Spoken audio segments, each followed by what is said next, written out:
প্রিয় বন্ধুরা, আপনাদের সাথে আজকে আমি আলোচনা করব স্বপ্নে বিদ্যালয় দেখলে কি হয়।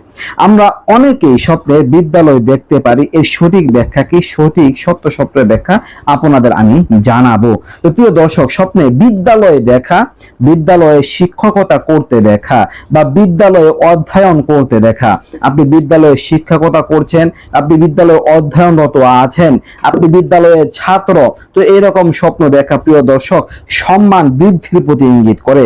আপনার সম্মান মর্যাদা অনেক বেড়ে যাবে। এরপর আরেকটা ব্যাখ্যা হচ্ছে যে আপনি কোনো পুরস্কার লাভ করতে পারবেন, আপনি যে কোনো ক্ষেত্রে আশানুরূপ ফলাফল লাভ করতে পারবেন।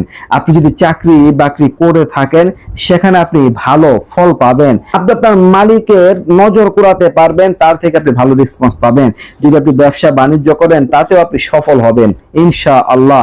দর্শক, যদি আপনি অন্য কোনো কাজ বাজ করেন তাতে আপনি সফল হবেন, আর যে কোনো প্রতিযোগিতায় যদি অংশগ্রহণ করেন তাহলে তাতে আপনি বিজয় হবেন এবং পুরস্কার লাভ করতে পারবেন ইনশাআল্লাহ।